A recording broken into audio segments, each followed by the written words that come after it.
if I was trying to rank this movie, like the things that work really well for this movie are general spectacle. Like there's a lot of really great stunt sequences in this film. I don't think you see a single ragdoll in this movie, which is great. We talked about the train sequence and all that stuff. It's also violent as Bond shooting people right in the face. Ripping off headshots left and right. Yeah, this is not a kid's movie like Moonraker. No. But what ruins this movie for me is some of the stuff in India ruins it for me. There's the Tarzan stuff. Like, yes, we talked about the double take or the back and forth in India. But also like the end of the movie itself also ruins the movie for me because it's like you had a really great ending with the bomb, and then we have to go back to India with this really lame commando scene. It's not because they're girls. I just had an idea on that. Can I, McCurdy, on that note, what if instead of them going and finding Kamal Khan, who's already gotten away, like whatever, let him get away. He's just he's a douchebag anyway.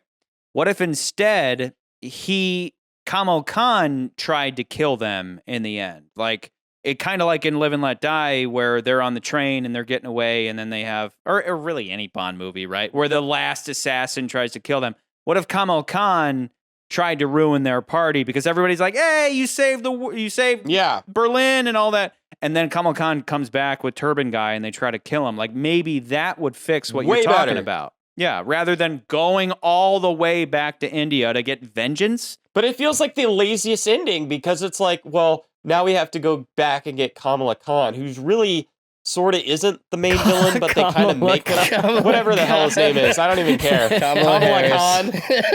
Kamala Harris.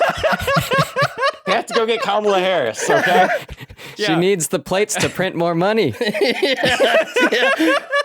Every other movie we've had where Bond has to save the girl for some reason, he comes in with like at least some kind of cool vehicle or something. This is a hot air balloon. Like we got the jet ski. It's interesting to see Q in the field. Why did Bond go in separately from the circus crew? Why didn't he go in with Octopussy? Instead, he goes in separately, like, oh, no, I'll catch up and rescue you. If you're going to go after Kamal Khan, or Kamala, if you're going to get Kamala, why not bring the English super spy with you that, by the way, you like f***ing? Why not bring him with you? But instead, it's an excuse to, and who doesn't want an excuse to bring Q back into the plot, especially a Q who wants to be Eskimo Bros with James Bond. What are you doing? Cut it out. We haven't time for that. Later, perhaps. I will say this. Charlie, I'll say this. My favorite moment of that sequence, even though I think that sequence is pretty lame overall, my favorite moment is when Q's like, no, not right now. Okay, maybe later. Maybe later. Yeah. As he just gets surrounded by women. Yeah. That's perfect. That sequence is made lame specifically because even though you have all these crazy acrobatic circus chicas, they all of their delivery of action is really weak. Like I've pointed out a million times, it's like filmmakers haven't figured out yet how to make women badass.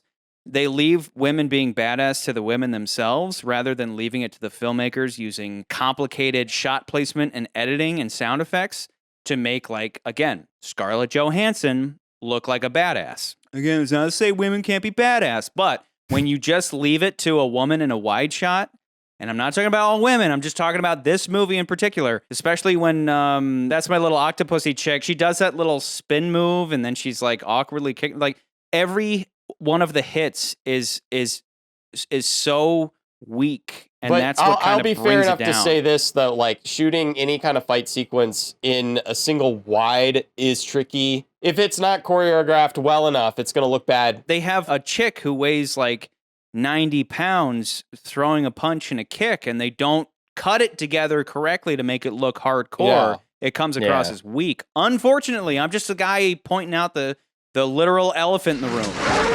After watching that end scene, my first thought was, okay, I wonder how long it takes Charlie to bring this up. But it's like... I knew it was coming. Again, I'm the guy just pointing out the obvious. You're right. It's awkwardly cut.